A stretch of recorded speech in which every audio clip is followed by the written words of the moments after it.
Right, hello and welcome to Spitfire episode 13, season 2.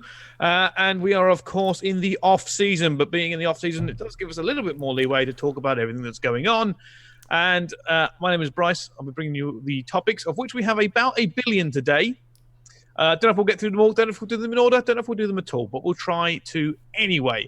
Of course, joining me here, Chris Tunn, that smug face you can see right there. Always smug, but more importantly, our guest for this one, it is going to be Chance. Chance, how are you? Hello, guys. How are y'all? I'm glad you guys had me. Well, anytime. Yeah. Apparently, so I was going to just kick straight into the first topic there, but boys, you've missed some mad intel from Matty Marshall's stream. I'd be curious to what the intel is. Anyway, we'll get. I'll have a look. We got a few things to talk about, and there's tons to deal with. Let's talk about the walking meme artist himself, Doug Sensor Martin, or Face Sensor Douglas, as I put him in there. And if you know why I called him that, you've obviously watched Overtime. So he's made an emotional video. I haven't watched all of it, but I have seen the fallout from it. And the gist of it is that he's had a few kickbacks in his career, and he believes that he still wants to come back and compete. He thinks he can come back and compete, and he still, is a very good prospect for organizations at the moment. The reason why I thought this was relevant is I saw two reactions to this. I saw a very public reaction on Twitter. Lots of love pouring out for Doug Sensor Martin, and I can't fault the guy.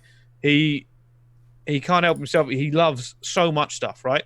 He is one of the most driven, entertaining individuals I've ever met. The other side, who's Reddit, just basically thought he was a tool. They think that the emotional outburst wasn't necessary. He hasn't competed properly in almost 4 years. And so this is an interesting stat, and I don't know if this is true.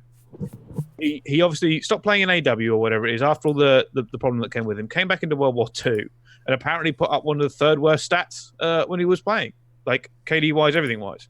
So I don't know where he's going. I do think Doug is a good prospect for any organization, bearing in mind... he has that kind of following, but what do we think? I don't know. I think he's a good addition to any organization, and it would be nice to see him given a shot. I just don't think it's gonna happen. I think he'll get a spot on somewhere, but I don't think he'll be on the first team anywhere. I think he'll get a spot, maybe not purely based on his YouTube and all that, and obviously he's notoriety outside of actually playing COD. I think he'll get it based on that, to be honest with you, and that's as far as it goes for me. I don't doubt he's hardworking. We know how much time he does put in. We know how passionate he is, but I'm passionate. I was passionate when I was 15-year-old about being a professional football player. Right. Yeah, you're so passionate about being a caster. One of those days. Yeah, I just think, there's a certain time where you so maybe have to take a step back, and I don't know if it's delusion, I don't know if that's maybe the right word. I think it's just maybe overconfidence that he has in his own ability, and I just think that the level has steadily increased, and in his day he was great, but I think we've seen some people drop off. It's hard to say because we haven't seen him in the team the past 2 years, but there's probably a good reason for that, though, isn't there? So, I don't know. Chance, what do you think of Doug Sensor Martin? So in terms of being a player on a league team, when he played in World War II, he was like the worst player in the entire league. Like maybe there was one other player down there with him, but he wasn't good. Last time he was a pro, he hasn't competed at a high level in that long. So there is, in my mind, zero chance of him making it on an actual league team for franchising, and if a franchising team picks him up, they're doing it purely for the views. Yeah. But I just don't think he's a good enough player. The only interesting thing I see of Sensor maybe making it into franchising is I know Hastro tweeted out something to the effect of we're looking for content creators, and I think it might have been Call of Duty specific, but Sensor obviously is a great content creator because everything he makes, he gets X 100,000 views, whatever, but not a good Call of Duty player anymore. I don't think it's that complicated. I think that's what a lot of the Reddit people were saying is it's interesting because if you watch some of the video, and I'll be honest with you, I didn't watch the entire 40-minute saga. I kind of clicked through it and watched bits. He kind of points to things saying, the whole Aches thing that happened. He came back, he won back then. I think it was at the tournament, when Aches had his thumb injury or whatever, ended up winning that, and then there was drama in the team. But like, Doug's been around for a while, and I like Doug, but I think you're hitting the nail on the head there. Would you put, and bearing in mind, right, we did our draft last week. He didn't get drafted because it wasn't about views, it wasn't about any of that. We were just trying to put together the best teams possible. He wasn't in anybody's draw for the seven players, because at this point, if you stick him on there, you're sticking him on there for content and not for his gameplay. I fully agree. He has a great opportunity for a franchise, for bringing a face to a franchise. He's got a great face, works out all the time, big social media following, love him. But for being honest, his last pro, spotlight wasn't great, and then he was retired for a while. So I don't know. I don't know for me if it's as obvious as it could be. I think you're right when you say either a sub, or I agree that he goes as content with Hastro. I don't know. That whole video, like, I saw the 1 minute clip he put out, and he's like, I really want this. And I'm like, there are a lot of people who want this. Like, really, really want this. That have actually been playing. Like, if he was a sub, that would be disrespectful to the dozens of other players that have actively been grinding, like, through the open bracket, that have been competing for year after year, month after month, and not taking time off to do whatever Doug does. And like, I've heard stories of even when he was in the pro league of just like skipping practice to go jet skiing and do whatever crazy life Doug lives. And like, yeah, I'm sure he works hard at some things, but at least when he was a pro in World War II, he didn't seem to put that much effort into it, like, by comparison. And if he ends up on a franchising team as a player, like, it's disrespectful to the actual players. Yeah, someone who's retired several times as well. Bear that in mind. He's already retired at least twice that I know of. Someone said it's up to 4, but I don't know how many times he's actually retired. But here's the thing, though. Here's the other thing about it. Bearing in mind the budget and the salary cap, if he made it onto a franchise team, they would obviously have to pay him if they put him down as a player. And there is a minimum. They'd have to pay at least $50,000 a year. Do you think Doug would take the minimum, though? He says he wants to be on the league team, but would he take the minimum? Would he take the minimum to be on a league team? But I don't think he would. I don't think he would. I mean, if what he says is true, he's willing to put in the work and just give the man a chance, and he'll work his way up. So, yeah, but think about his brand. Think about his brand. Like, would you, if you're him, would you take that minimum wage, bearing in mind your social media following? Not if you, but you got, because it's all together. Doug's worth more than 50 a year. He would take it, right? Because it's not public information, so he could take it, and all he has to do is make a title of like his next YouTube video in all caps. I made it onto a franchising team, and now he's got free content for the next 6 months where he can just feed off of being a franchising team, and he'll make way more than he would for whatever his actual contract would be. And he pulls in an extra $50K to get free content for 6 months where he can just clickbait everything he wants. Like, 100% he would take the minimum if he got the offer. You'd be insane not to. Yeah, I can see that, actually. I didn't think of that in terms of that for it, but again, that comes to the realism. Is Doug going to want to shoot for that main team spot, or is he going to go? Is he going to be happy with a sub spot? Because he's going to have to give up something somewhere. I mean, there's going to be. I mean, at the moment, they're projecting 12 teams, or realistically, do you guys actually think any team's going to offer him a spot? No. Yeah. Other than it's not like you actually think some teams are going to want you to play. I don't think not on the first roster at least. Anyway. No. At best, he'll be a content creator. I don't think a single org that invests 25 mil is going to be like, yeah, let's just throw a spot onto Censor just for funsies. Like. Yeah, you get 5 subs, but if you're willing to spend X amount of money to pick up Censor, pick up 5 S&D stars, that way you can finally scrim S&D for an entire year. Now your main team can benefit against that team, and now you have a massive advantage going into the new year. There's better ways to spend your money at least on a sub spot. I'm not Not going gonna to happen. You're 100% correct there, Chance. But bearing in mind that I think there are already some very incompetent people in these franchises. So there are not enough experts in these franchises already, and I know that for a fact. Okay, fair point. Chance, not everybody thinks like we do. Not everybody thinks about these players in the same regard. Like not everyone is as clever as us. No, it's not even that. It's more about, we're also going to be thinking about building a team to win. And that's always going to be on our minds because we're all running competitive because we love it. They're not going to think like that. It's just the realism of it. Is they're not solely going to think of it. Some of the people in there aren't going to be ex-competitors. Some of these GMs aren't going to be that way. Some of the coaches aren't even going to be fucking ex-players. They're going to be people from all walks of life. Some of them who probably aren't as qualified as they could be.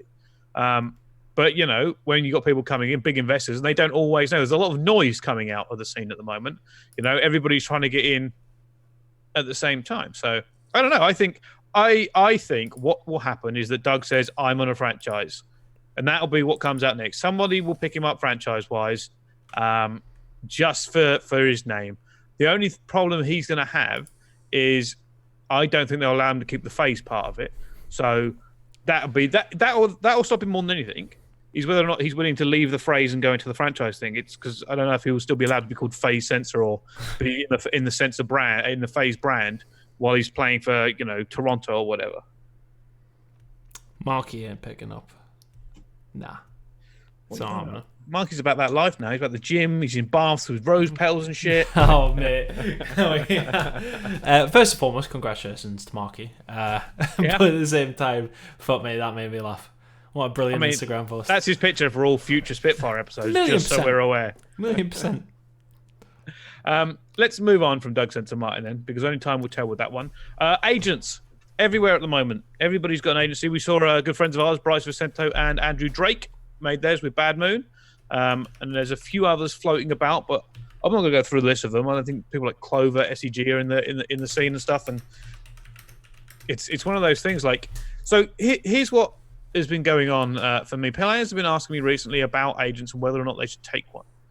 And people have got two separate minds about this because I had a big argument with another, how do I put this, member of the community. And he was like, nah, man, they don't need them. And I'm like, it's not. So here's the issue, is that all this FA tweeting and, agents are coming up to players and saying, I can get you a team, is bullshit. For the simple reason being is that any competent team has experts, right now, that are going to be building their team. And it doesn't matter, if you've got an agent, they will contact you regardless. So all these agents are going to get you a team, I don't know if they've got that much pull at the moment. Not at this point in their career. They're just starting out in this scene with the franchises. I think it's overblown. I think for the top players, I think it's probably not needed from a getting me on a team standpoint. I would say it's maybe more worth it for the AM side of players. No. See, do you not think? No. So that's the point, right? In my opinion, you need an agent for these reasons: to protect you when you sign your contract in terms of image rights, to negotiate so your emotion and your personal self is taken out of the equation because an agent can have that candid and open conversation, to protect you during the year in terms of contract breaches, and to market you outside of the league for brand deals. And they can go and work on that and do that for themselves along with your image.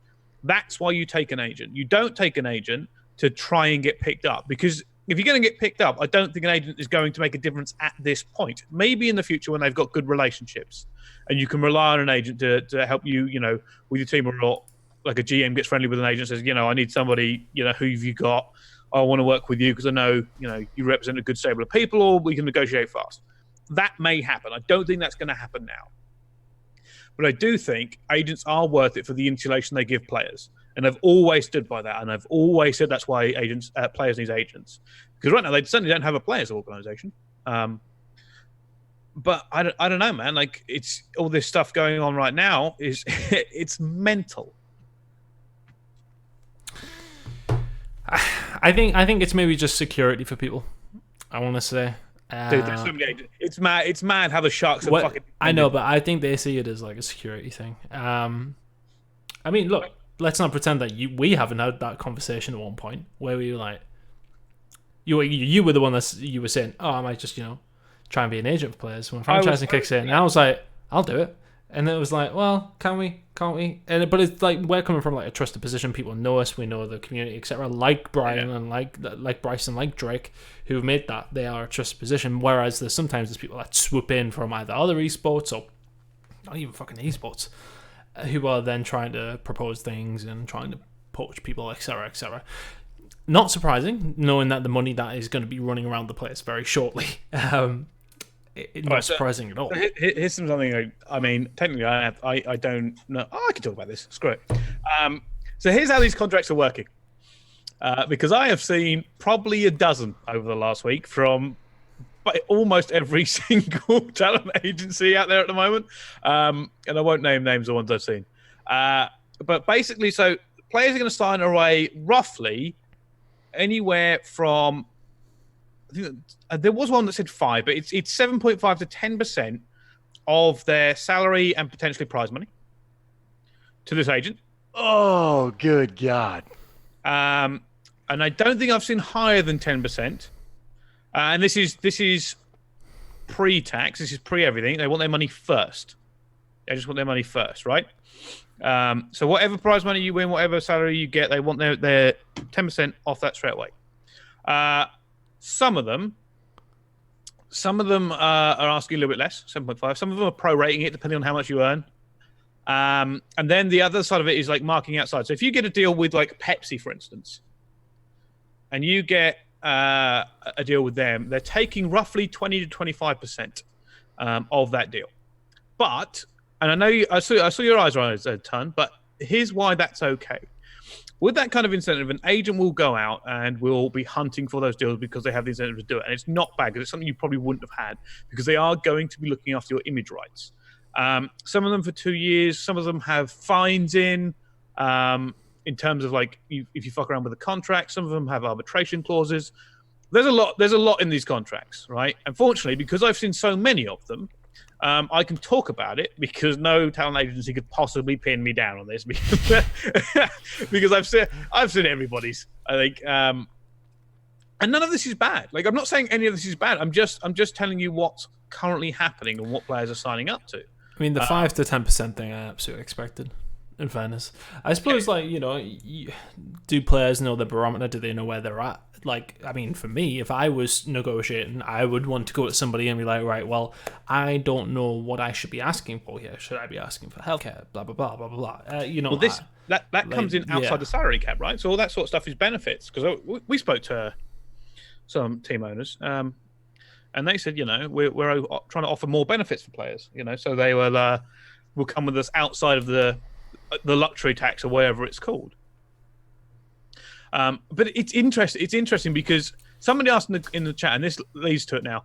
I've heard players asking up to like 400 grand at the moment. 400 grand a year. So for what it's worth, I've heard a little bit higher than that, but I don't think any players are going to get any higher than that.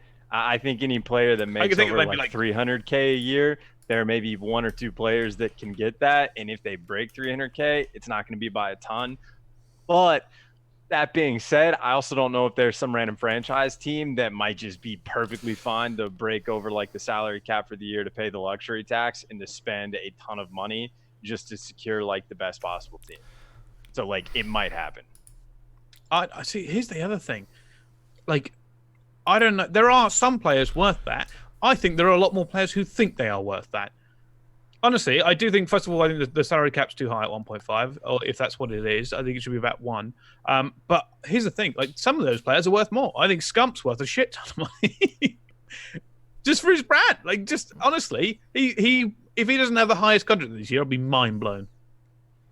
I mean, who else would you put up there with him? I would say Maddie, possibly. Scraps is potentially up there just because of the way he is. I think Scraps is in a level. No, he is, but like in and around. I'd say like the elite Octane, players, yeah, all those will be up there. People who have, Octane, Slasher, Simp, RCDs, like winning a world championship helps. Being the MVP of champs helps. So like Simp is going to be towards the tippy top. Octane and Slash are both proven. All of the Optic guys. I mean, another thing potentially is just previous contracts for players. So, like, how many first-year pros do we have this year that were freaks of nature, like Dylan and Envoy, and even a Beezy? Yeah. So they might have only gotten paid a comparatively a small amount. Still probably getting paid fairly well, but like, I feel like an org can just be like, we'll give you a 50% pay increase, and maybe that only turns into like $150,000, even if the player is on par with some of the guys that are going to be making double that. So I think it's going to be very sporadic, and I think, again, there might just be some random mystery franchise team or two that either misevaluates or just doesn't care about how much money they spend and might just go well out of their way to just spend beyond top dollar for a player. It could be the thing, because if that's the sort of rumored in and around what we're hearing, and the cap is higher, then some teams, there's going to be bidding wars, isn't it? It's going to be to the point of, well, this team's offering this team's offering this, what are you going to offer? And it'll absolutely go higher, I think. Some teams might just be like, right, shit, we want do what like 100T did at the beginning of this year and got the, on paper, probably best team. You know, they went and picked Octane, Slasher, Kenny, Pharaoh, and it was pretty much on paper as good a team you could ask for. So here's the rub, though. Here's the other side of that. Is we've already had conversations, me and Tunn, with some of these org owners, and some of them think that salaries are way too high. They think that the salaries players are asking for is way too high. And I can understand. This is why I put Scum in a different bracket. Social media following. In terms of building a brand, if you signed Scum, you'd automatically have a huge following basically out of the gate. Like, just straight out of the gate, people would go and watch that team. Basically, whatever team's done, it could just be the new Optic. Like, without even too much trouble. And that's why I expect he's in his own bracket. The rest of them, I don't know if they're all going to get 400k. Because some of them are just looking at the money. And bearing in mind, like, the clauses to get out and stuff. But that's one of the reasons, like, I don't know where this is going. If these orgs really want to maintain that level of salary year on year, you know, they're already investing 25 for a spot, you know, another 20 million infrastructure or whatever the numbers are. Do you really want that ongoing year on year salary just for your players? Because you could technically just pick up whatever 5 subs you want for 250. You know, you could have your entire sub bench full with minimum wage players saying you're going on the sub bench. Yeah. Let's just pick up rookies. Which, in fairness, if you're sitting on the sub bench and not having to do much, $50,000 a year, it's all right. Like, you could still do something else on top of that as well, to be fair. But I think, I do. Yeah, I mean, just to point out as well, I'm not sure anybody in the chat is aware of it. Obviously, the 6th member, as far as I'm aware, actually, I don't know if that's. Never mind. You're making things up here. No, I'm not 100% sure. I'll put it in the chat. I'm just not too sure if this is like common knowledge. I just didn't want to like drop it in there and get myself in trouble. Oh man. But let's move on now from subjective from subjective things that we don't exactly we don't know that much. I haven't heard that. I mean, no, I've heard that. So I've not heard that. Okay. So I don't know if that's common knowledge. We'll leave it. Sorry. Yeah. But let's move on from agents, because we could bang on about what's happening for the rest of this episode, because it's insane the salaries coming in. And I don't think a majority of these players deserve 400k. Just so we're clear, honestly, I think the cap should be 200k a player, just max. I don't understand why you'd pay a player more than that unless they had an unreal social media following and we're going to leverage that into a team for it. Players are on more on that now, though. Are they?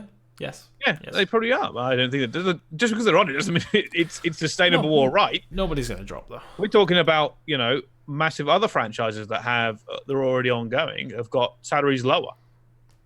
Yeah. You know. So anyway, let's move on to our next topic, which is talking about a recap of the year, and I've named it as that because I just want people to kind of think about what their highlights of the year was. Tunn, let's start with you. What kind of stands out to you? Put me on the spot. I think United's win in Miami was my standout point. I want to say London as a whole, just because once again, that's what it was insane and obviously great fun. Did we expect the crowd to be that good though in London? Did we expect it to be that good? I think I did. I think I did. I thought it'd be all right. I just don't we think... knew. Well, to be honest, I think it was because Birmingham was so good, and I was a little bit concerned because I was like, shit, what if it's not as good as Birmingham was? That's what I was thinking. But then everyone was like, we have to be as good, and I think if you offer a challenge to loads of 20-year-old UK boys to drink more and be louder, then they're happy. That's pretty much easy enough to pass. And then we got there fairly easily, us involved in all of that as well. Do you think the hype around that as well, like, helped it? Yeah. Because I feel like the culture going into that event... Well, going for a piss-up, that's basically what it was. I know, like me, all the UK guys wouldn't stop tweeting about it. Just like, yeah, we're just going to get insane. Chance, obviously you come into that, because you weren't at Birmingham last year, were you? No, I was not. The Yama event. That's all I remember. Yeah. What did you think going into London? I mean, I was expecting the crowd to be better than American crowds, and I think still they kind of like blew me away. Like that is like, because you don't even get sports events like that at all in America. Like you go to an NBA game with 50,000 people in the crowd or an NFL, and it's still not quite that good. And so that was what, like 1,000 some odd random London kids that were bringing the heat. So like it had the energy of a high tier like collegiate basketball game, because college kids in America at the very least can be like more organized, and they brought that for like a COD event. So like that was just it. Like it doesn't get better. And then the worst part about that London event was going into Anaheim knowing that we had like double the amount of attendance or whatever it was, and I was just like, the crowd's gonna suck in comparison. And like it ruined like all future crowds for me. Like it was that good that it was like that perfect girlfriend you have like your freshman year of college, and then you're like, it's amazing, but obviously it doesn't last. But then every other girlfriend after that, just like it can't live up to that standard. Like, we'll know what you mean if Shannon's watching. No, I think the thing is as well is I think London has an advantage of where it has that football culture, and that's absolutely the reason behind the crowd. Like, and the big thing for me was there was interaction in Birmingham where everyone like going, fuck off Maven, shut up Maven, etc. But like the people who were bringing the beach balls, and then they were saying give the ball to Maven, and the whole kneel thing, and it was just like, fuck me, like it couldn't have been better. Everyone raves about that event, but even then, like if you were watching on the stream, you still don't quite understand how mental it was. As soon as that stream went off, by the way, to the break or whatever, there was there was activities in the crowd. Martin would come on stage, but they'd have a game in a 3-minute break between, second and third or whatever it was. And there'd be screaming matches, push-up contests. Like, people would be going absolutely berserk on the stage. And you knew you were in for a good time when there's just alcohol everywhere. And I remember, they ran out of beer. They ran out of beer a couple of times. Like, two times. Like Dr. Disrespect, 2 times. But... like, because we had the first game in the morning time. That's the funny thing. We had the first game Sunday morning. One of the worst games I've ever watched. Literally the worst game I've ever casted that I could possibly remember. And I was sitting there going, brilliant. I mean, we haven't got a crowd because it's literally the doors have only just opened. We're watching a terrible game. I was like, is this day going to be good? Is this day going to be good? Because we turned around... 4 guys in bananas at 10 a.m. sitting there with pints, and I'm like, it's going to be a good day. It's going to be a good day. What did he say? He was like, I'm not a pepper. No, it was I'm not a tomato. I'm a chili. Yeah. Oh, man. That was the thing. I was half like, because we had a UK team in there, I was like, some people might show up, and there was a few. But they got smoked, so what could the crowd even get behind? And then they're like, oh, I'll sod that. Mind Freak smoked everybody. I'm sure they'll go on and do well. Champ. Yeah, and there just was nothing else after that, was there? Nothing else after that. That was nearly as bad. Anything, Chance? What stands out for you this year? I mean, without thinking about it for too long, I think I can remember a bunch of disappointments from the year from like roster changes. Like it was like the midnight thing of like we had like a great roster, bunch of new players in the league, plus like Llama God, some of which we'd never heard of these guys before. One of the best teams in the league, and that was like a really cool thing to see, completely disintegrates in front of our eyes. You had the heretic story of the Spanish spent an entire year as a team grinding through World War II, getting better progressively, make it to the Pro League, start climbing into the top 8, and then we're like, okay, roster change period is coming. Like, there's definitely moves they can make, and then they make one of the worst ones they can possibly do. And I'm like, oh, boys, like, I don't care about heretics anymore. Like, as soon as you make that change, I was like, well, now I know you guys are going to get just beat by any of the halfway decent teams, and there's no excitement. Like, the Vamos got killed halfway through the year. And there were just so many roster moves that were in the same vein. It was too much. Well, let's talk about the Heretics team then, because that's one of the things that we can talk about this year. You are right. Mainland Europe has not done that well in Call of Duty in ever almost. Not since the CWL. Anyway, madness, right? Absolute madness. I mean, if you could go way back, but. And we just heard. The problem was every time you heard they changed something, everybody from the talent, everybody looked at each other and went, "Shit! Oh, what have they done?" And then they go back to the league. They put it all back, and we were like, "The Vamos is back. They're beating top teams again." And in the league, they'd mess everything up. Then they'd go to an event and be like, "They're back to their original roles, boys. Brilliant. They're going to come top 6." They did so right up until the end of the year, and you are right. That roster mania. We've made a change. And any prediction you watched, I don't know if I didn't really watch any other podcasts, but I know on this podcast, we were like, "What do you think of Heretics?" And we're just like, "Yeah, they're terrible. Yeah, they're going to get smoked. We have no faith in them at all to do anything." And we were right, you know. Yeah. When everybody calls a team is going to be bad from the rip, it just was. Yeah, it sucked. I think that was the disappointment, because if they had went in and got through the Pro League and not being great all year, then it'd be like, oh, well, you know, and when they got a win and stuff like that, and then everybody would be like, yeah, Heretics, fuck yeah, mainland Europe, woo. But then it was the fact that they started so well, and everyone was like, fuck yeah, Heretics look good. And then it was like, we're going to change all of our rules now. And it was like, oh shit, Heretics look really bad. And then it was just like the roster shit. Like, it was just managed so poorly. And it surprises me, because the organization are a large organization. You would think they would make like rational decisions, but I mean, look, we don't know everything that goes on internally in organizations or with teams, but a couple of the ones that came out decision-wise from Heretics was questionable at the very least. I think dropping Sukri for me was just like, I think as the last point for this, as a caveat, as playing the devil's advocate, I think the problem with Heretics was they didn't have a lot of options they could explore in terms of changing their roster. And because, even though top 6 is a fantastic achievement for them, they want to win. And they had to try and make changes to win. Unfortunately, none of those made the team any better. The team's peak was what it originally was. And that's it. That was the best they could be. I mean, every time they changed it, we saw that it could be a hell of a lot worse. But I want to talk about the Midnight thing. You talked about the Midnight thing. That was, and this is relevant, right? Because there was a tweet the other day.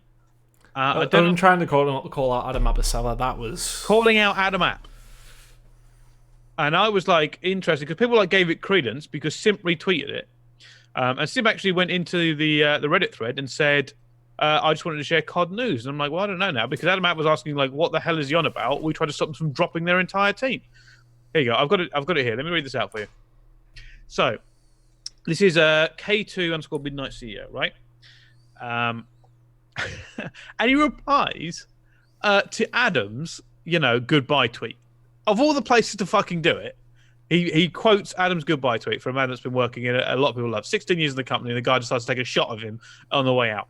He says, "Finally, the shocking true story of Midnight Gaming / Midnight Esports and the part that was played by Adam and MLG will soon be made public." Well, first of all, how is it going to be made public? Are you coming out with it? Second of all, what does that mean? Like, there's no context to it. I think it's framing Adam as if he screwed over Midnight. Not to mention that Midnight screwed over what we can tell was their entire roster. Let's just hope we never have to deal with anything Midnight related ever again. So there is a reply from Adam. So I'll read the reply. It was on Reddit, wasn't he? Yeah. And Adam replies on Reddit and says, "Not sure what he's going to expose other than his own actions. We tried to protect the players in the situation, i.e. our number one priority always, as dropping the entire roster of the number one team in the league at the time, which they were, let's not get it twisted, a team that nobody expected to make the league, comes into the league and looks like the best team in it, was unprecedented and not in line with the spirit of how the league should operate," which is what everybody in Reddit and Twitter was going mental at, saying, how can MLG allow them to just start smashing this roster to bits? So obviously Adam's not with MLG anymore, so he can probably say what he likes about this, especially because we're expecting, maybe a response from him. But I don't know, that was a team that looked like it could do serious damage throughout the year, and the greatest what ifs of COD will always be, what would that Midnight team have done? What would they have done all year? I think they may have. I don't want to say drop off, but I think it would have been very difficult for a team made up with. I don't want to say a total lack of experience, but I don't know. It's tough. I think they would have dropped off. I don't think they could have kept it up all year, personally. Yeah, I mean, I agree with that. I think at best they get like a top 3 finish or something like that, but more than likely they have like a slow decline throughout the year. And then would have changed like, anyway. Yeah. Yeah, get a top 8, maybe next tournament bounce back, get a top 6, and then a top 12, or like end up in the middle. But then think of even the players' careers. Like now you got Parzilian, Jet Li, and Lamangard, whose stock are much lower now than they were at the start of the year. And coming into franchising, we're lopping off like at least 20 players or whatever it is from the Pro League. It's going to be tougher to at least get a starting spot. And those players, if they had stuck with that same roster the entire year, unless things just spiraled out of control, like their careers could be potentially a lot different, or they would at least be in an easier spot. Who come out best? And I think they are in now. Envoy. Yeah, I think Envoy did come out best, yeah. 100%. At least in terms of like his future. Because Brack, obviously, he made a name for himself as well. Yeah, so they'll be in good spots. But the other 3, like, I'm not saying it's like dire for them, but it's definitely more difficult. It's not good. Like, don't get me wrong, right? The draft we did isn't the be all and end all by any means, but like Jet Li didn't even get drafted. Yeah, like, he wasn't drafted from them. Pars did, if I remember rightly. Brazilian did. I don't know if Lamangard did. I think he did. I think yes. I think Ali actually. Oh no, I can't. But like, to not get drafted by people like, because remember, I took it as public perception, right? That whole draft for me was public perception. I want to see what people in the community think of these players, whether or not they are the experts or whatever. And to not get drafted at that point, to go from midnight to being the number 1 team in the Pro League, to having everybody rave about this Cinderella story, to people don't think you're going to make the league next year, is unfathomable. It's almost the biggest drop off of the year, but fortunately there was a bigger one at fucking Champs. But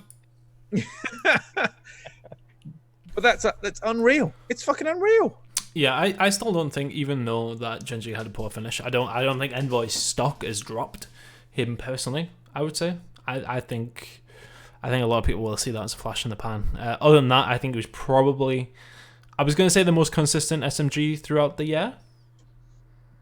One of bearing in mind Simp wasn't there the full. Well, I don't know. I mean, Simp's still probably the best SMG of the year, you would say, if you would put him in that category, of course, because obviously sniping was a big implication as to why he's been such a good player in S&D, etc. But I think as an SMG, I think I'd definitely put Envoy up there as the most consistent throughout. For me personally, anyway. I want to hear what Chance says about that. Yeah, Sim number 1, Envoy number 2, and then Abizi and Dylan probably tied for the 3rd spot for top subs of the year. Here's an interesting thing. I realized that Simp technically had more chips than anybody in terms of diversity. Because all Simp needed was a major, an outside major. Because he got the Champs, he got the playoff, and he won the open bracket. If he got a major, he'd won every possible tournament you could actually have won in the year. That's a fair point. I didn't think about that. Yeah, I was looking at it the other day and I was like, because they were talking about rookies of the year. Simp come up and I was like, he won like own bracket, went straight to the Pro League, and then won playoffs and Champs. And he literally is only missing a major to have won every possible competition you could have won during the year, and maybe Blackout After Dark if you count that, but I don't. But that's insane to come up from that bit. But let's move on because this midnight thing ties a little bit into our next one: the Scumbag Orgs, the year of the Scumbags. Chance, I don't know if you've been on Spitfire, but it's got a lot more harsh recently. The year of the Scumbag Orgs. I mean, Jesus. Someone said to me, a pro player said to me yesterday, they said, the European players, or the players who've been scumbag this year, because it is majority European, they reckon it's something about 500,000 may have got robbed out of their pockets this year. From the scumbag moves. 500,000. Do they get that like eventually, or are they suing for the money? No, I don't think you can get them. I don't think you can get it. Like they've gone bankrupt. Their creditors get paid off first. Yeah. And some of them aren't even in this country. Like so let's start with Red Reserve. I mean, what? Maybe the worst of it for me, because no, sorry, no. No. Denial are the worst by far for me. There are some front runners this year. There are some front runners this year. It could be anybody's at this point, Brice. We'll give out the award for the worst org of the year. Red, the most disappointing, I think, because I've met the owner, you met the owner before, had dealings with him. The way the organization was ran previously was good, as far as we're aware. Anyway, I think I always disagree. Me and you always disagreed on this because it seemed to be though, and like they were getting paid. But I had negotiations on behalf of the players with Red. Yeah, you see, I don't know that. And I can tell you right now, not a good organization. Basically, complete scum. And I can say that now. Are they not just tight? Though? Is that not what it is? They never come back to esports and shouldn't be allowed to run a business or even a hot dog stand, as far as I'm concerned. Okay. So you feel pretty strongly about that? The negotiation was ridiculous. It was. I can't tell you too much about it. But basically, like they were talking about their player in the regard of they'll do anything for him, but wouldn't actually give him any options. Like we will do anything to keep you. And he's like, well, what are you going to do? He goes, I don't know. We'll come back to us. We'll figure it out. Just never came back. It was the same shit over and over again. So like it's just the most ridiculously pointless fucking organization in my mind. But we did the whole thing with trade, didn't we? Of how that all fell apart. You know, asking the players for prize money so they could pay and get people in, and then just basically just telling them to fuck off. That was it, wasn't it? They were told, if anybody missed that they would, the prize money that these guys had made at one or two events could be used, lent, basically just borrowed to buy Scraps' contract, and they did that, got him in, and they'd never seen a penny of it. It's massive. They were using like, for me, if you're getting that payment in, it should be players instantly. As soon as you get it, do what you need to do, take whatever cut you want, give the rest. And like shit like that happening is just it's bad. Bad organization in the end, which was a shame because I think it's tainted what they did last year, which was, I mean, didn't win anything, but I mean, for the European scene, everybody loved that. I loved last year for that as well. Seeing Red in there, and we were always rooting for them at all the events. Yeah, and it tainted it. 100% tainted it. Oh yeah, no, that brand is buried. Fortunately, though, let's move on to the other scumbag org. Which one? Well, we're going to denial first because let's face it. Let's face it, that team is. If Red Reserve is a scumbag, Denial is a 6'4" fully tatted scumbag. Specifically, their owner. Oh my god! What? By the way, like to take a tainted brand and somehow make it worse. Like to come in and go, we're paying off everybody, we're paying all debts. Oh yeah, we're the greatest, and then to just completely fucking annihilate it. Those old debts. And then you charge you back for them later. To ruin it even worse than you could possibly have. Oh. Like there's so much ridiculousness about that Denial thing. Like, I mean, the videos that came out from the guy who was a bigot and was 6'4" and fully tatted. Like, if you're a CEO of a company, don't make a Twitter video like that in a vest and those words. I mean, what is wrong with you? Yeah, that was. I can't. Denial is too funny, man. Oh, and it wasn't the biggest stories of the year. Chance, I don't even know what you think about this. You've just been laughing. Sorry, I've been ranting. I haven't. Chance, what do you think? I can't even remember though. Like, I remember the charge back, like the little stuff that came out, but I'm trying to think of like the actual team. I remember at the start, French team, they get the visas, they get flown out, and it's a team that like we expect to be at the bottom of the league, but they had like a couple nice wins. Yeah. And then it was like right before we ever really got to see if they can make improvements over time, it seemed like the rug just got like pulled out underneath them. And that just like, I mean, again, it kind of ties into Midnight thing, right? If there's just a couple players where like it just kind of completely screws over, and not just short term, like long term, some opportunities that got made. And like Whalers might be able to survive, but just because he can speak a little bit of English and can actually get picked up on another team, like there was like Risk was nasty at Black Ops 4, and now we just like don't get to see him anymore. And like I don't know if there's a team for him, and like it's just on Whalers and Breji to survive, I guess. Oh, the French got absolutely screwed. Absolutely screwed. The French got screwed. Joe and Rated, who came out of Red Reserve, go into denial and just get kicked in again. Like, I forgot about that. Oh my God. Like, they went horrible, to Red Reserve, yeah. a massive scumbag org who wasn't paying them, into denial, a scumbag org who won't pay you, and if they do, they'll charge it back. I think someone's made a fair point, is the fact that at least they got Matt made a fair point. At least Joe and Rated got a good place towards the end, Dude, albeit they got blessed with the bracket. But telling Joe and Rated a year ago that they were going to play for 3 orgs, Red Reserve, Denial, and the get units, paid about 20 and pence. the units was going to be the best of the 3. The units was the best org that those guys had. Oh my God. Holy shit! Oh, those poor guys. Jesus. Oh jeez. It's so bad. Everything is so bad. Like, their chargebacks, like, and this is just COD, like, they charge back in CS:GO and everything. Like, it's mental. Actually, another thing on Matt as well is that we were asking the question in the green room, why isn't Unit's logo Joe anymore? And they were like, come on, we can't have that. It's like, all the shit that's gone on with them, we can't surely have that as their logo, can we? I wish it was. Oh my. Imagine them up on the main stage. Imagine if they won and you have Joe's face getting lit up as the logo, everyone in the venue, big flashing lights. Oh, that would have, and then you just have to give him MVP at that point. Like, he just has to get the MVP. Like, that would be the most, like, anime story arc, like, turnaround that we have. As it goes, seen. he played pretty well at Champs, actually. They did, yeah. Fucking hell. Is there anybody, the Accelerate whole thing that went wrong? I don't know actually what happened there. I was like, well, didn't they, like, not pay their players? Yeah. Accelerate was bad, but it was not maybe as bad as Denial and Red. Yeah.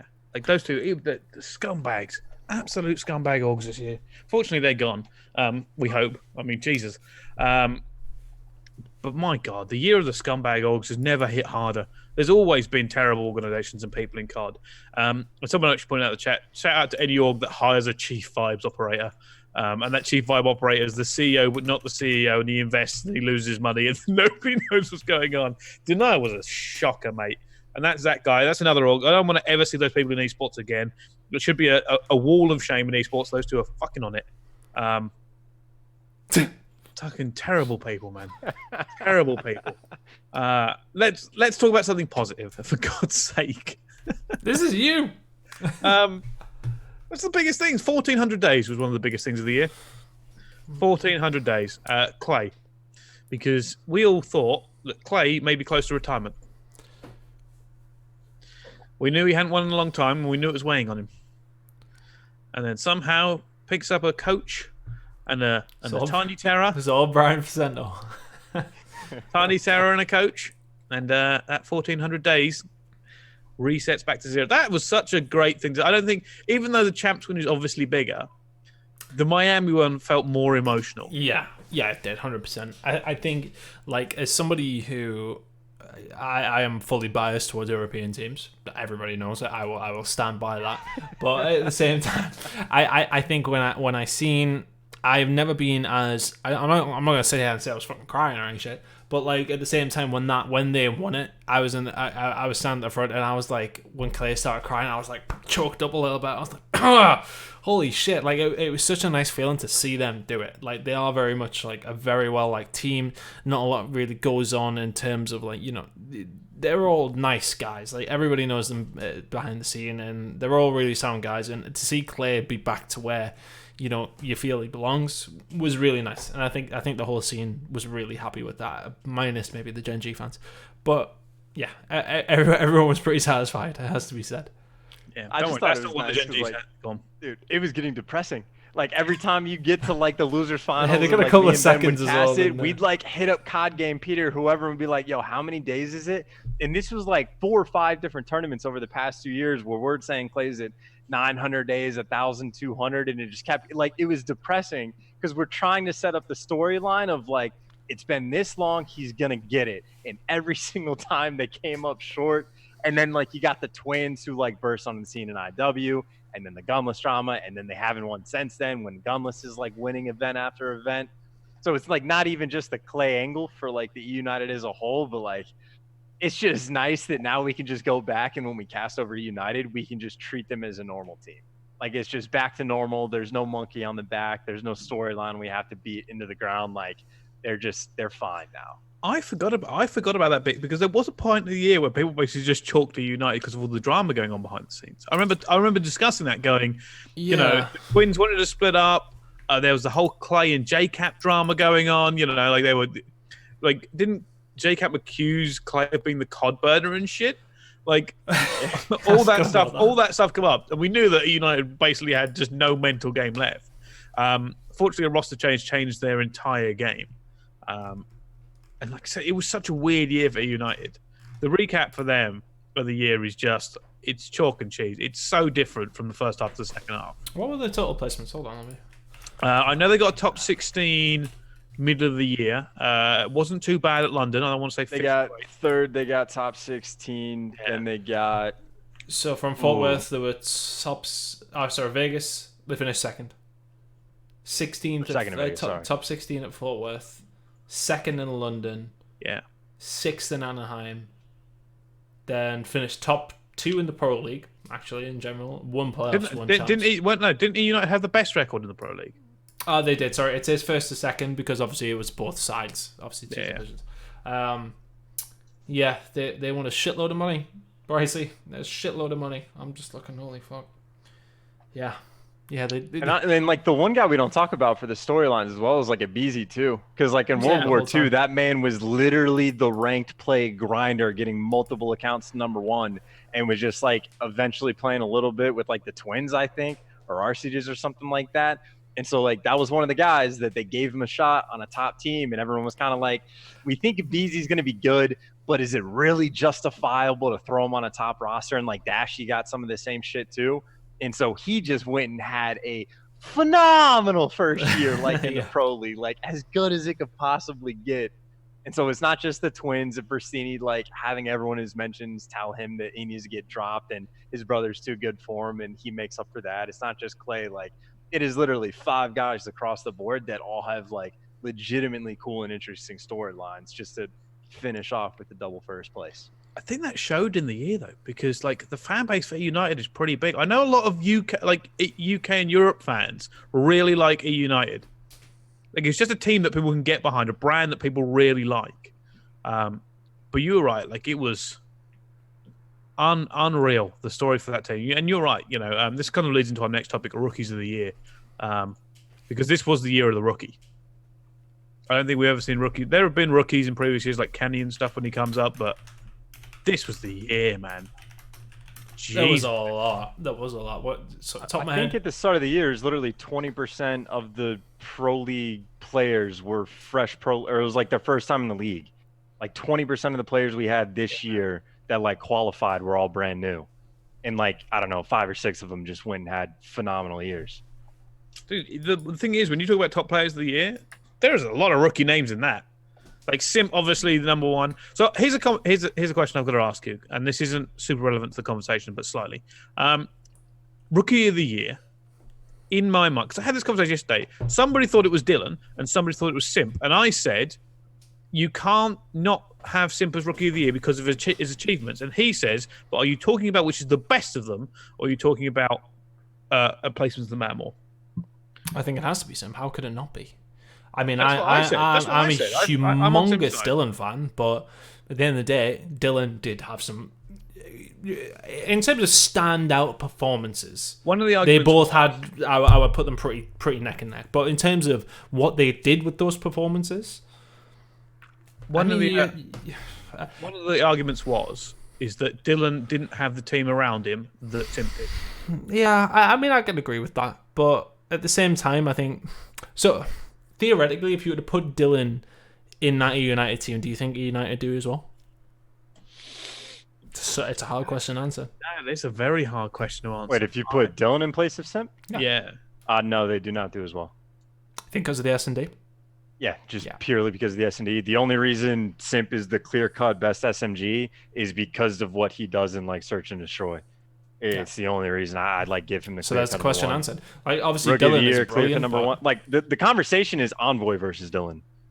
That's the one of like you could go either way on and talk about, okay, like maybe Gen G was a better team around Envoy than Reciprocity was around Dylan, which I don't necessarily agree with, but I think it would be easier to say that, but that's where the conversation is. But Simp, if anyone thinks he's not Rookie of the Year, I want what they're having. Yeah, I can agree with that. It was just a question that I was asked, and I was like, no, like you don't go pro in April, and then win in 5 months the two biggest competitions of the year and back to back MVP it. Yeah, that's the big thing. Back to back. I think Simp's more well rounded. I think I would agree. Maybe a bit more consistent. I think Dylan. I mean, if you'd asked me this question before Champs, I would say I think Dylan has maybe some of the better performances at the highest level, whereas Simp was like sort of consistently pretty good. But before Champs, but then when we get to Champs, we see Simp pulling off that sort of like fucking sniping shit on Arsenal, and it was just like, well, all right, yeah, okay, maybe he is actually the greatest player on this game. Not even just the best rookie on this game, but the best player on this game. I think maybe I'm just sort of getting twisted in the game that Dylan had against LG at playoffs. I think that's where I'm sort of getting my high tier Dylan performances from. But I mean, it's you'd be clutching at straws if you were to try and argue for Dylan. Even though I said like we're big Dylan fans, we're not like dissing him in any stretch of the imagination here. It's the fact that Simp was just so good, so consistent. Well, I mean, yeah, it's ridiculous. I don't know. And people did say, that Reciprocity team does struggle against elite level teams. They were hit and miss. Reciprocity were inconsistent as a whole, I think, over the year. Sometimes they look like they could literally beat anybody, and then sometimes they would lose to teams you wouldn't expect them to. I think them and FaZe were quite similar in a way. FaZe towards the end of the year, like, it's so weird. Like at one point I was like, they're gonna win playoffs, and then they came top 16 Champs, albeit by that bracket. But I'm going down a wormhole here, so I'll let you continue. But no, I think it was great. I think the game lent itself to rookies. It really did lend itself to having the absolute best young speed players you can have. It's the game, isn't it? Yeah, 100%. 100% is the game. And I think next year, if you're any sort of GM or owner of a team, if you're not keeping an eye on the rookies and signing up rookies to those sub spots, those ones who are gassed up, those ones with potential, you're making a big mistake. Big mistake. Yeah, it depends. Got 5 sub spots. At least use 1 or 2. Jesus. Do you? I was going to maybe. I don't know if this is a bit stupid. I was going to say, do you think it's maybe that the way that this game is, because fast, and it doesn't, like, a lot of people think it's not one of those games where it is come down to so much strategic thinking and experience. It's more just like a sprint at people and shit on them. Do you think that's a big reason? I mean, you sort of half covered this, I suppose, but would you? I don't see that happening so much next year for me. Well, like, if I'm understanding the question correctly, like, in my mind, COD is COD, so game to game, year to year, most players are going to be about the same.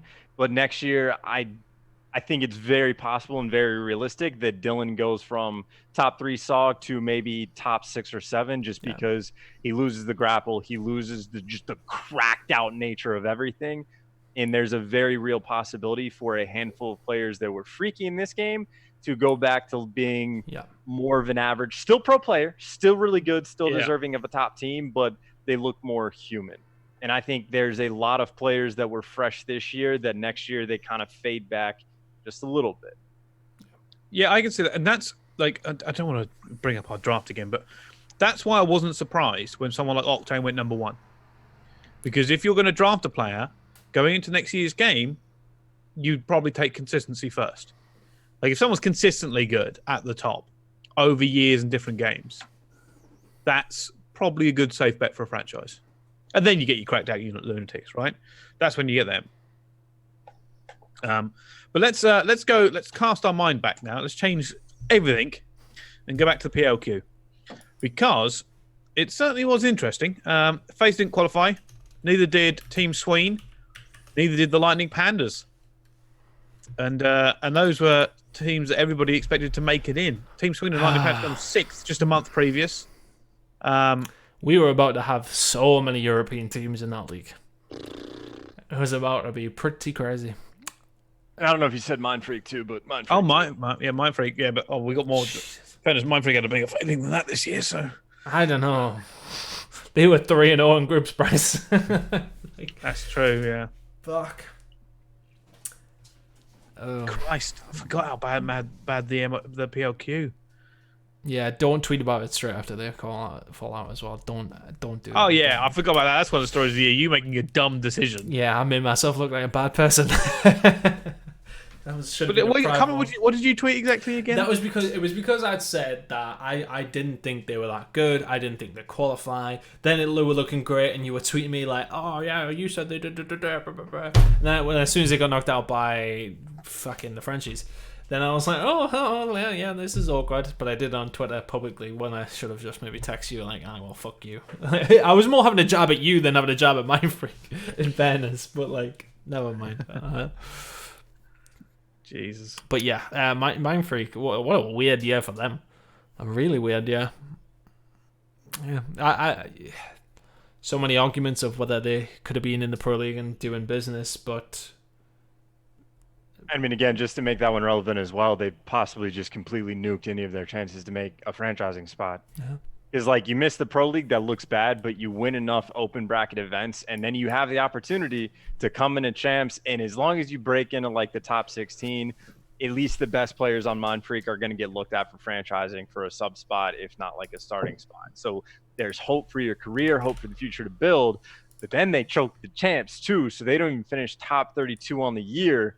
And I don't know how many of these like new franchises at all are going to look at any of those players and be like, yeah, we'll roll the dice and like pull one of these guys as a sub spot. I don't even know if you could like advise something like that to happen. Like, I don't think it will. I can't see it happening. The only chance for any Mind Freak player to get in is any sort of open event, and they have to go berserk, because I don't believe a single Australian player is getting drafted, apart from maybe Dens. But that doesn't mean, for Mind Freak, none of them are getting drafted. None of them are getting pulled out. None of them are getting contracts. They basically not getting into champs killed Australian Call of Duty. It was unbelievable. To go from like being second, I think, at the first one to winning all the rest of the open brackets. Then when it comes to it, Miami, we knew it was a bit more of a stacked bracket, but then to just not make it at all, man. Unbelievable for Mind Freak not to even be at champs. Mad. At the World we seen from them as well. They were pretty much small. Well, I mean, it could be. Yes, okay, they did falter, but would they have won those last two events had they went past and got to the finals? I mean, I don't know. I don't know. Another one of the year. Tunn hating Bance. Why did I forgot even why this started? Why did you hate Bance? I didn't hate Bance. He came at me on Twitter. Didn't you tweet out about him getting dropped? No. I tweeted out. I think people, we were talking about Red Nelly not making it and how I was saying it was unacceptable, etc., etc. And then they were like, but the roster's the same as last year, and I was like, well, I don't think it's the core roster from last year. That's been the problem so far. That's right, yeah. So then Bance said, no wonder you only cast on the open bracket, you fucking idiot. And it was like, oh shit. And then we had a bit of a back and forth on Twitter, and eventually we settled it. You've not had a good year tweeting, have you? Your tweets have not gone well. Well, I know. I think I was maybe being a bit brazen at the beginning of the year. I think that was it. And throughout the rest, I've settled it down. Who knows? But either way, me and Bance are cool now. It's fine. Me and Bance have always been cool. I don't hate Bance. Let's talk about. Let's switch topics again here. Gunless and LG. We touched on it a little bit. Chance, you touched on this a little bit. This whole Gunless situation. Because I remember at one point in the game, everybody basically hailing him as the second coming. Like he was the best player.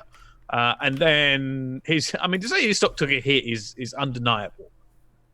Took a sabbatical, forced sabbatical, changed teams, and that team didn't work either. I mean, oh god.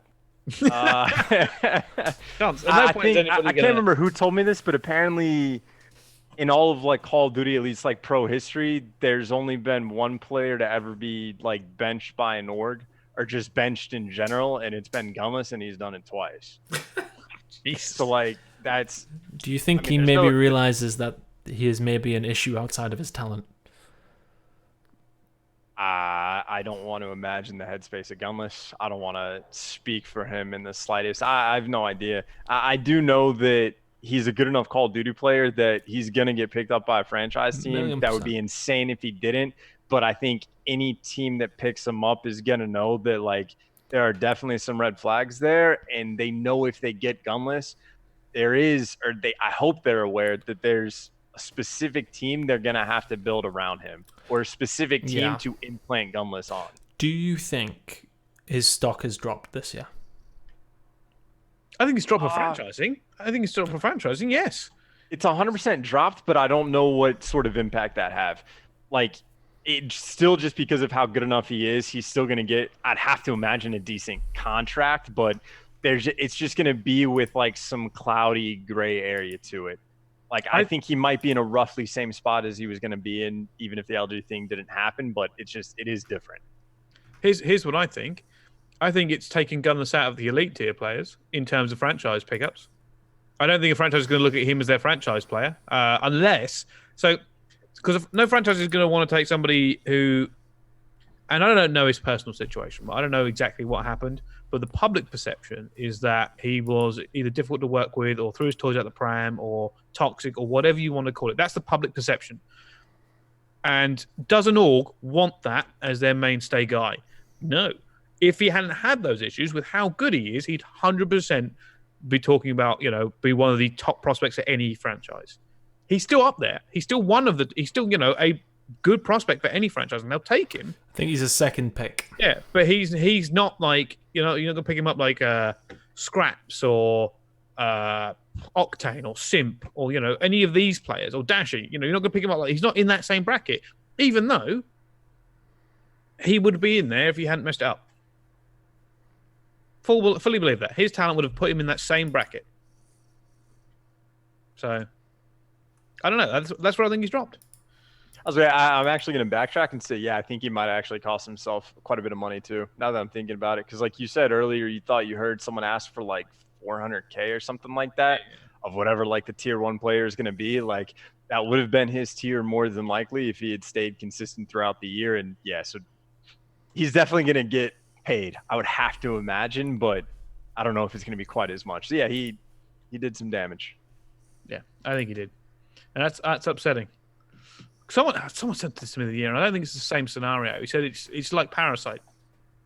You know how Parasite cost himself massively in terms of teams going forward because of his attitude, and I don't think it's the same level. I don't think he's done that much damage. But I think Gunless is gonna. This is the year for redemption for Gunless. Get onto a team, show everybody you're still God. That's what you got to do. That's what you've got to do. But let's move on. Let's talk about Optic.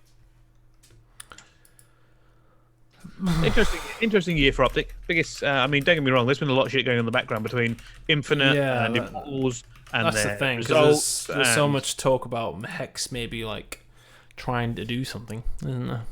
But it won't be Optic. Yeah, I know. You can't imagine. I don't know what's going on with Optic anymore. Who fucking knows? Because the year started off really well. I mean, don't get me wrong, all the shit in Infinite we didn't see, but Optic comes straight in like, oh my goodness, these guys are great. It's back. Everyone's going, yeah, Dynasty returns. This is going to be fantastic. Then the year wasn't that good. Top 3 at Champs was actually a great result for them, I thought. Yeah, they go. Again, I want to have to check the results. Obviously, Chance, the one Vegas. Chance, where do you think Optic were going to come at Champs? Because I don't think anybody put them third. No, I had them like top 6 or 8. Me. Yeah, I think I had them top 6 or 8. Oh God. Do you remember what you were thinking going into Champs? I can't. I think I remember saying Optic is going to be a lot better than what people expect. God, I used to have a command for this in my Twitch chat. I could go check. I know I had them somewhere in the top 6, but it definitely, like, the 1-2 was 100 Thieves United. That was always the 1-2. I got the order wrong for like who actually won, but I think Optic I think I might have had him in like 3rd or 4th. Oh really?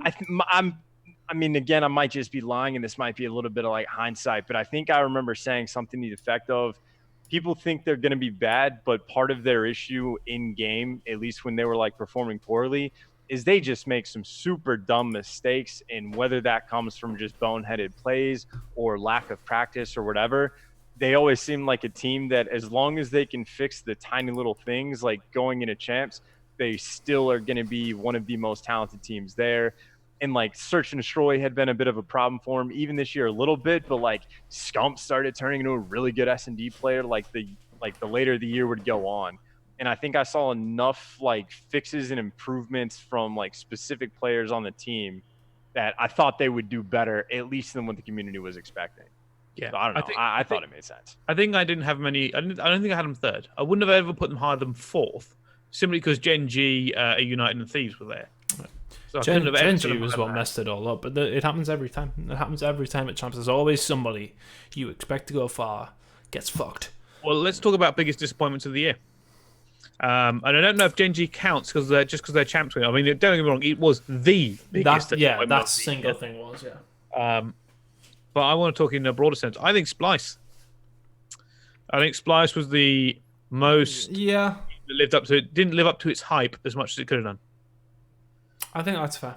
I think all throughout even when they made the change, before they made the change, they were third. They probably should have done better at Vegas, you would maybe say. I want to say that, if I remember correctly, they were pretty much up in the game against the United, but we were seeing a lot of crazy games in Vegas. First event of the year, shit happens. But I think, yeah, I would agree. That's probably the biggest disappointment.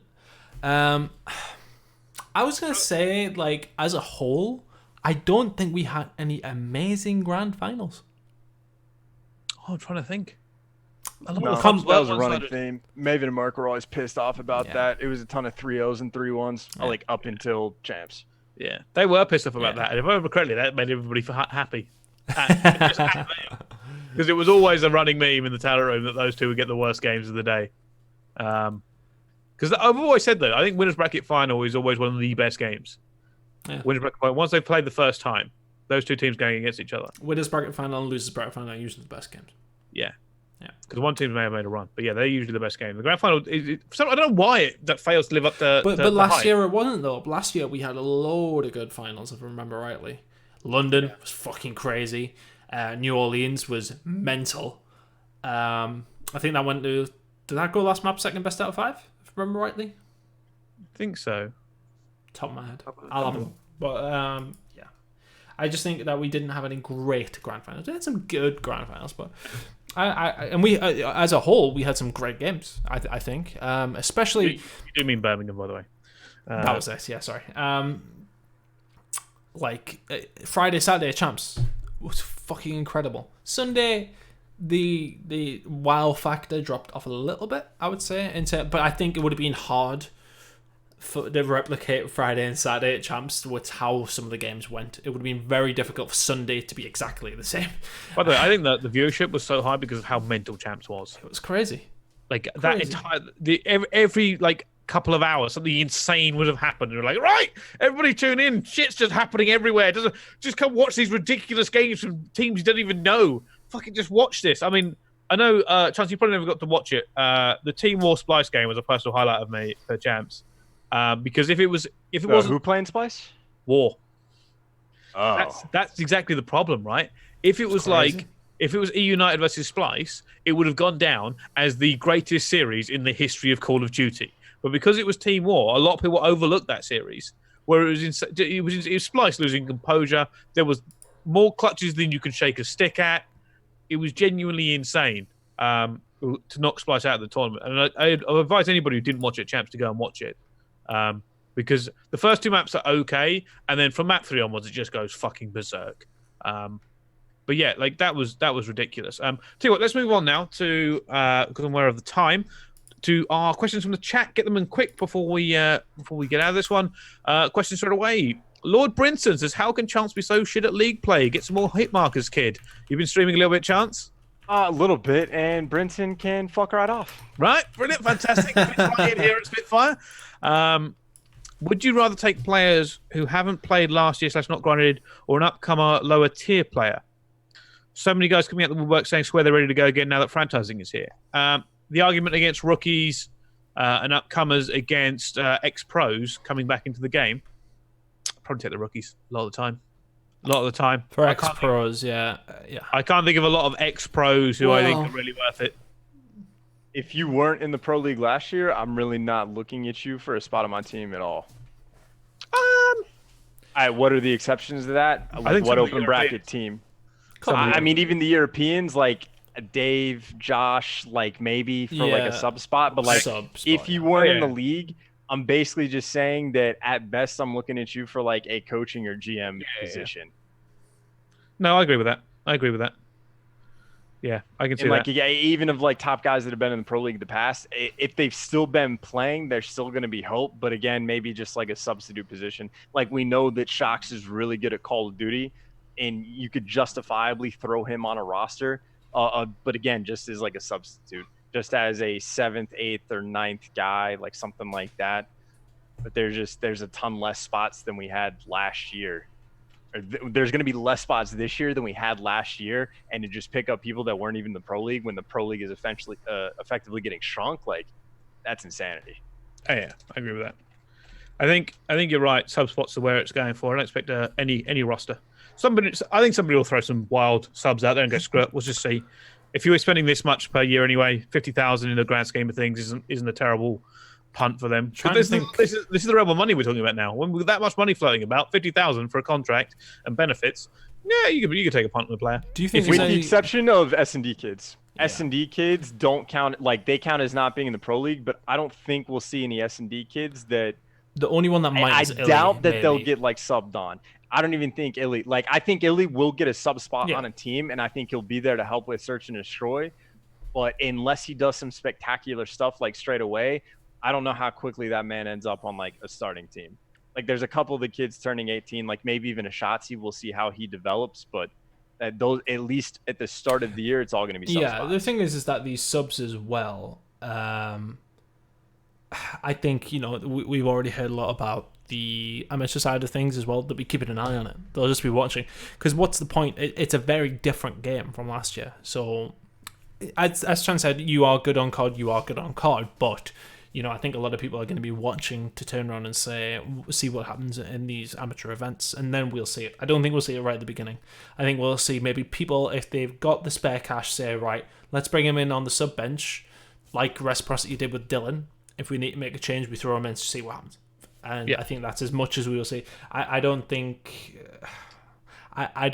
we'll see it straight away. I would be very surprised. If it happens straight away. Let's move on to this next question. Predictions for success of COD overall next year. Viewership seems dependent on popularity of teams and players. Can they continue to the next year franchising and rebranding of teams? Yes. I think COD's going to be successful next year for two very obvious reasons. One, the game looks fantastic, and two, people want to watch because it's franchising. All new teams, all new rosters, everything's mixed up. Of course, people are going to want to see what the hell happens. Yeah. It's too big of a deal for people not to want to tune in. It's even if you're not a big COD fan, you're going to tune in and be like, oh, I wonder how it's going. I think so. I think it's going to be massive next year. Yeah. It's like a bubble, isn't it? It's like it'll explode, I think. Yeah, I think a lot of people. The hype around next year is unbelievable. We haven't even got hands on the beta properly. People are like, I can't wait for next year. This will be really good. It's really, really good. It'll be a week tomorrow. Yeah. Let's move on to another question then, because that's kind of a one that's it's either too big or we have to answer with yes, we think it'll be big. What about changing grand finals to a best of 9 with the winners team getting a 1-map lead? Chance? If it ain't broke, don't fix it. I don't know. Generally, I'm like anti-change. I'm trying to think about it. A best of 9 seems like a very long time for us to jump straight into. One team's got to win 3, the other team's got to win 4. Because I don't think any other major esport does it our way, if I remember rightly. Yeah, but a lot of them they do single William. I don't hate single William once you come out of groups. I don't hate it either. I'm not mad at that tactical or Rab. I'm not opposed to that. Yeah. It's interesting. Right. Let's have a look, though. Let's have a look. Next question. 5 players that are in the league this year that won't make the CDL next year. I don't really know. Does Kleenex have a chance? Maybe as a punt. I don't know. I don't know if he's... Yeah. I think you'll get a sub spot. Yeah. Well, I think that people always talk about Kleenex. I think Insight and Detain are also worth looking at. I think a lot of the UK AMs this year did themselves a favour at Champs, actually. I don't know whether it'll be enough for some of them. Again, you speak of Timor. Timor did well. They finished the same placement as Singularity as well. I think they did really well. I think the boys have suffered after their dropout. I think they would have went and done just as well as those two teams as well. Chain and the boys, Defrag, Vortex, Dave, everybody had a good champs. Yeah, Dave will get picked up just so they can have him for the team photos. Yeah, just you model this jersey for us, Dave. If you got to model your new jersey, you just stick it on Dave. Brilliant. He's done. All right, I think that will do it for this episode of Spitfire. Tunn, closing thoughts? Nothing particular for me. Just want to, Daryl put in there. Franchises, including Minnesota, have come out saying that there will hold trials. Many more will follow that. Yeah, it wouldn't surprise me. I think, the game is very different this year. It's very different. I think it's as different as it has been from terms of going from one game to another. So I think, we will see different things coming out. As far as anything from me, Black Ops 4 was pretty crazy. That's just to wrap it up. A pretty crazy year, not just for the games. I think just as a whole, like the scene, all the shit that went on, it's been mental. It's been mental for us. It's been mental for me. Like all the shit that's went on, it's unbelievable. You would help the podcast immensely. Yes, it did. Chance, your final thoughts, buddy. I think I probably said like one or two stupid things in the past like 20 or 30 minutes, but I can't remember exactly what they are. So I'm just gonna let it lie, I suppose. But I don't know. Just thanks for having me on. I appreciate your guys' time. Chance, you're one of my favorite guests. Like, not even joking. Yeah, you have this. The brilliant thing is me and Tunn can just say as many dumb shit as we want, because then Chance will come in with his take, and I'm like, yeah, that's right. That's high level. Okay, yeah. Fantastic. Yeah, good shit. Thanks for that, Chance. Because it brings a more tactical edge to it as well. But no, thank you very much, Chance. I appreciate it. That's very relaxed. I could do this all day. Fantastic. Well, hopefully we've got some more. Don't say that. Don't say that. I'll have your own every week. We've got a franchise episode coming. We've got to talk about bloody the beta when it comes out. We've got all the other news that's flying around at the moment. I think that puts a ball in Black Ops 4 now, doesn't it? Surely. It does until we see anything more crazy happens. But yeah, I think right now we go from talking about the year to talking about next year and future stories. But that has been Spitfire. Thank you all for watching. It's been a good one. I quite like recapping the year. Thank you to our guest, of course, Chance, once again. Make sure you go watch him when he streams. I've heard it's a very good stream. I've only tuned in once because I've been busy. And he won't play with me. So that's all. That's how it is. You're a blackout player, pal. I am a blackout player. Thank you very much for watching, and we'll see you next time.